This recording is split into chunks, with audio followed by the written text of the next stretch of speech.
So I am starting my broadcast again, and here we have, I'm here live broadcasting from VODJAN, which is a small village on the Istrian Peninsula in Croatia, and it's all happening here.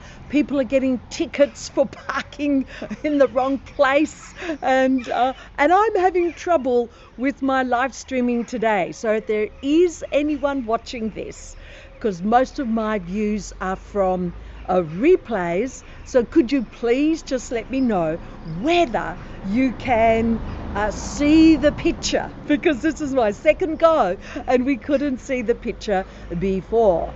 Today's live stream, Travel with Victoria Rose, is all about, is it good or is it bad? Because we often judge something that's happening, and then if we stop to think about it and look back on our lives, which I think I would love you to do today, it is really good to know that what can seem bad can actually turn out good. Now, I can see I have people watching. Could someone please comment that you can see the picture? Thank you.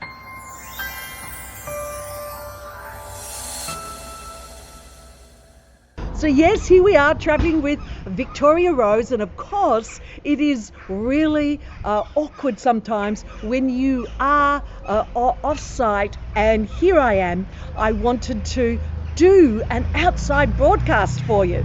I've got the thumbs up, so I'm hoping that means that you can actually see the picture. As I always do, I want to heart you all, because if there's one thing I've realized, the world needs more heart. And just to have a bit of fun, I've created this as well. I mean, look at this, guys. Isn't this? I love mucking around with this stuff and getting the hearts happening. It's rather joyful, is it not? So I want to share with you today some scary things, 3, because I always do the 3 thing right. Here's the first scary thing that happened to me and caused me a lot of upset, but as it turns out, well, how did it turn out? The first scary thing that happened that caused me to have raised blood pressure and my heart beating a little faster was when I had organised to travel overseas, which is where I am now, and to spend the whole year living in Italy in this fabulous little place that was only going to cost me 1,000 Australian dollars for staying there for the whole year. And wow, sounds too good to be true, right? Well, it was too good to be true, because what actually happened after I booked my ticket about 2 weeks before, or perhaps 3 weeks before I was due to fly out, I got a message from the person that had promised me this 1-year rental in Italy. And this person said, sorry, haven't heard from you. Really? And I've actually rented it out to 2 brothers for 1 year. Well, I was gutted. I thought, oh my gosh. So that was the bad thing. Why did it turn out to be a good thing? Well, here's why. I could never have stayed there for the whole year anyway. I couldn't have even stayed for 6 months, because way back then when I started traveling 9 months ago, I had no clue about Schengen. So the longest that I could have stayed was 3 months. I would have had to have disappeared for 3 months, and then I could go back for 3 more months. So because I could not do that rental, it's amazing how life, the universe, whatever you want to call it, caused me to still live a fabulous life away, and caused me to visit way more countries than I would have visited if I'd have got that rental in Tortora Marina, I think it was called, in Italy. So what have I done instead? Well, I did go to Italy for 2 weeks, and then I went to Croatia for a couple of months, and then I went to Turkey for 3 months, and then I went back to Italy for a month to do some teaching conversational English for middle schools, Italian school kids. Then I went to France, and then I went to Spain, then I went to Albania, and here I am back in Croatia, because Croatia is rather special. Although I did miss a place there, I miss Montenegro, and Montenegro has certainly tipped Croatia off the #1 spot. So if you're planning on traveling, you must see if you can spend time in Montenegro, specifically Herceg-Novi. So that was the good. The bad was, here I am, booked flights, ready to go to Italy for a whole year. Everything's planned, and then I have no accommodation. 9 months later, the good is that instead of staying in one spot, I've traveled around so many countries, met some absolutely amazing people. Now, that's the first thing. It seemed like it was bad, but oh my gosh, did it end up being really good. Here's the second thing that actually happened. So the second thing was when I was in Barcelona. One of those rare times, I've only done it twice in 9 months of travel, I booked to stay at an Airbnb. And due to never trusting a local, I ended up missing the bus from France. I got to Barcelona 3 hours later than planned, finally found my Airbnb host who had gone missing, to discover that I considered later that she actually had, I believe, a nervous breakdown. But she just said, no, you can't stay here, no. And I'm going, what the? I booked this. Of course I can stay here. You never sent me an email telling me I couldn't stay. So there I am, homeless in Barcelona, wandering around. I think by the time I ended up getting some help from a guy, a Pakistan man who loves Australians like everyone. Oh, I've got a niece or a nephew or an uncle or a brother. There's wherever you go, so far, wherever I've been in Europe, there's always been someone who said to me, oh, I've got a family member who lives in Australia. So he helped me find accommodation. I got into that accommodation at 11 p.m. at night. There were other dramas around that. I was feeling pretty sick at that time with anxiety, thinking, oh my gosh, what's going to happen? So what was the good that came out of that supposedly bad? Well, I would never want to relive that bad again, that's for sure. And I will take steps to diminish the possibility of that ever happening again. But what actually happened was I discovered that you can be homeless until 3 a.m. in the morning. And if you can find a hostel that still has vacancies, you can go there at 3 a.m. in the morning, which is what actually happened at the hostel. I finally found accommodation at 11 p.m. at night. I did a shared, a dorm, female-only dorm, and I thought, well, I'd never do that again because I snore. But guess what? They snore too.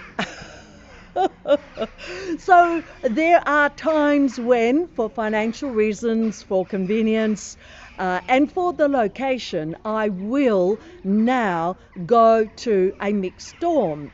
Well, I did the mixed dorm in Albania, and that turned out really nice too.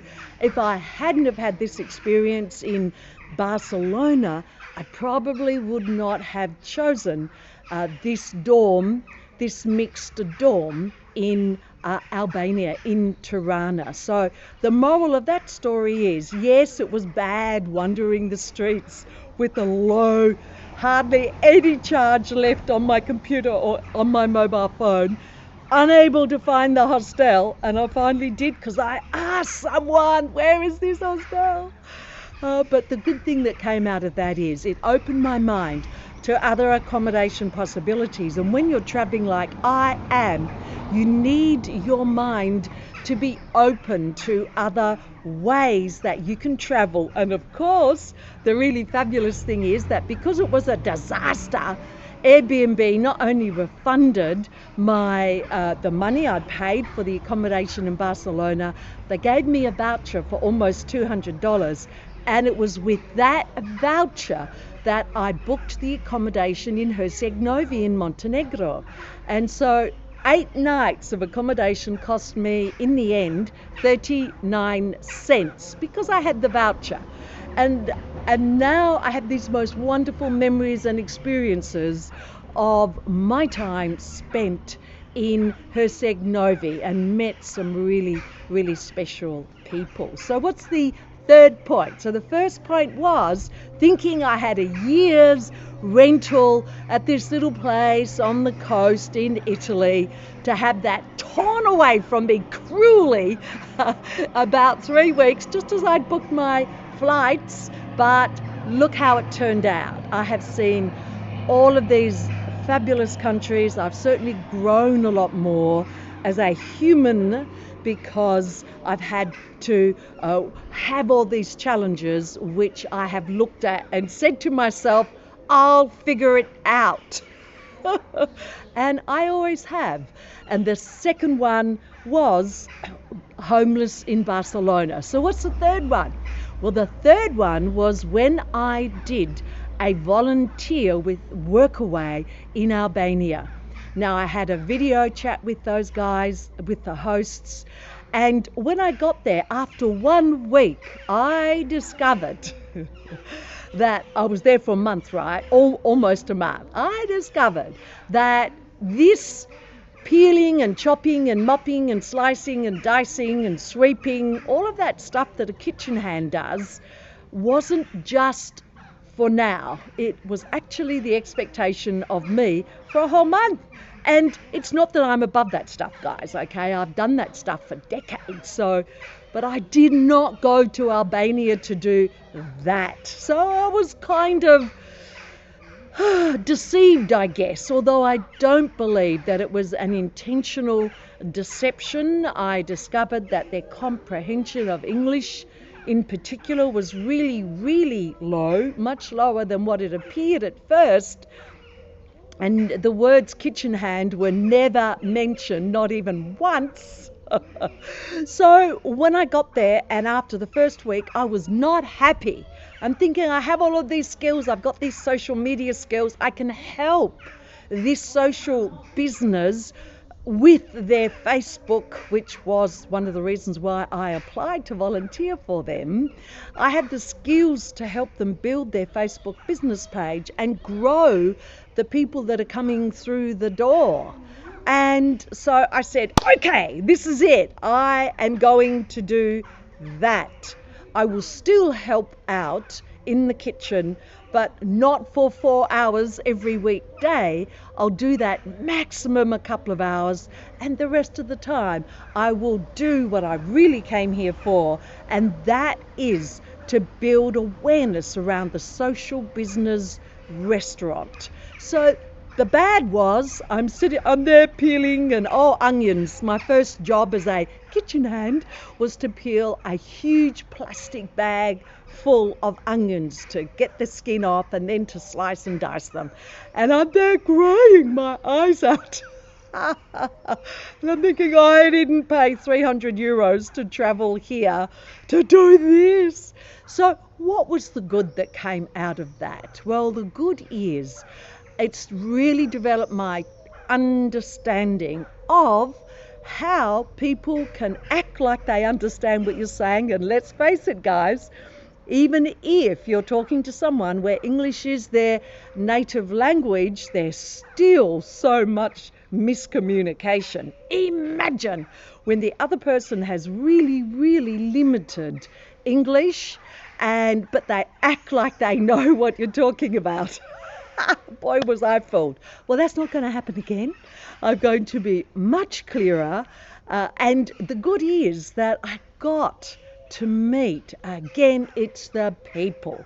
So the biggest plus in all of these things are the people that I have met as a result of something that seemed bad and ended up turning out to be good. So when I look back on my other experiences of life, did everything that I consider to be bad actually turn out to be good?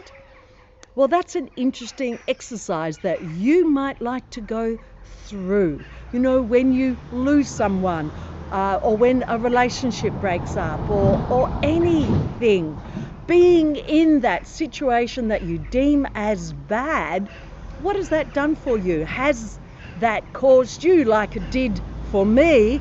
There's the pain and the grief and all of that initially, but did you actually grow from that? Did you make changes? Did you broaden your worldview?